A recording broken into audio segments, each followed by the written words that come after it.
नमस्कार विद्यार्थी मित्रांनो, आज आपण भारतीय संविधानातील एक अत्यंत महत्त्वाचा भाग शिकणार आहोत. भाग 6 राज्य स्टेट. या भागामध्ये राज्याच्या रचना, राज्यपाल, मुख्यमंत्री, मंत्रिमंडळ, न्यायव्यवस्था आणि राज्य सरकारची संपूर्ण कलमे यामध्ये पाहू.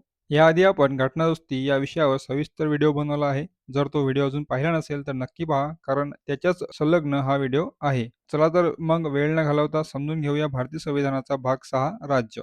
यामध्ये कलम 152 ते 237 पाहणार आहे. पहा, कलम 152 या भागातील राज्य या शब्दाची व्याख्या. कलम 153 प्रत्येक राज्याचे राज्यपाल असतील. कलम 154 राज्याचे कार्यकारी अधिकार राज्यपालांमध्ये निहित असतील.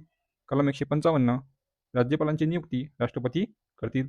नंतर आहे कलम 156 राज्यपालांचा पदकाळ राष्ट्रपतींच्या इच्छेपर्यंत. कलम 157 राज्यपाला पदासाठी पात्रता भारतीय असावे. नंतर 35 वर्ष वय पूर्ण असावे आणि इत्यादी.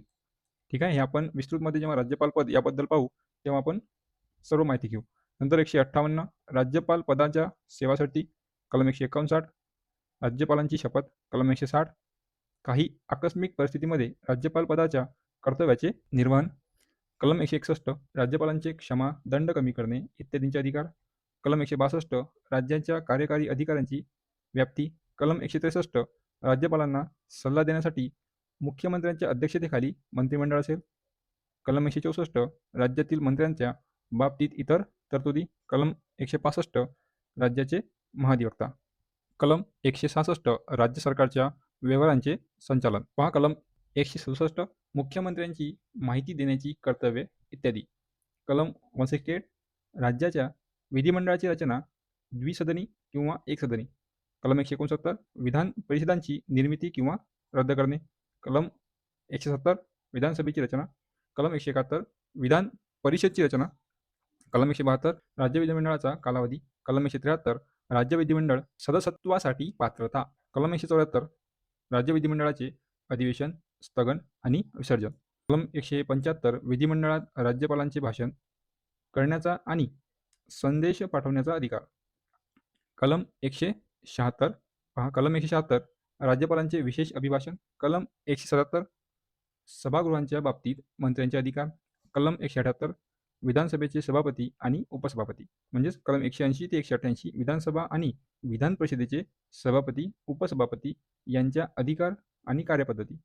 कलम 189 विधिमंडळाचे सचिवालय. नंतर आहे कलम 190 ते 97 सदस्यांची शपथ, अपात्रता, मतदान, गणसंख्या इत्यादी तरतुदी. कलम 198 विधेयके सादर करणे आणि मंजूर करण्याबाबतची तरतूद. कलम 199 राज्य विधिमंडळातील धनविधेयकाबाबतची विशेष प्रक्रिया. कलम 200 विधेयकांना राज्यपालांची संमती. कलम 201 राष्ट्रपतींच्या विचारासाठी राखून ठेवलेली विधेयके. कलम 202 वार्षिक आर्थिक विवरणपत्र म्हणजेच राज्य अर्थसंकल्प. कलम 202 ते 206 राज्य विधिमंडळात अर्थसंकल्प, विनियोग विधेयके इत्यादींची प्रक्रिया. कलम 207 ते 212 राज्य विधिमंडळाची प्रक्रिया, भाषा, विशेषाधिकार इत्यादी. कलम 213 विधानमंडळ अधिवेशनात नसताना राज्यपालांना अध्यादेश जारी करण्याचे अधिकार. कलम 214 प्रत्येक राज्यासाठी उच्च न्यायालय असेल. कलम 215 प्रत्येक उच्च न्यायालय हे अभिलेख न्यायालय असेल. कलम 216 उच्च न्यायालयांची रचना. कलम 217 उच्च न्यायालयाच्या न्यायाधीशांची नियुक्ती आणि सेवा शर्ती.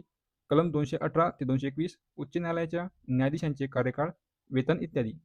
कलम 222 एका उच्च न्यायालयातून दुसऱ्या न्यायाधीशांची बदली. नंतर कलम 223 कार्यवाहक मुख्य न्यायाधीशांची नियुक्ती. कलम 224 ते 225 तदर्थ न्यायाधीश, अतिरिक्त न्यायाधीश, उच्च न्यायालयाचे अधिकारक्षेत्र. कलम 226 उच्च न्यायालयांना काही रीट जारी करण्याचे अधिकार, बंदी आदेश, परमादेश इत्यादी.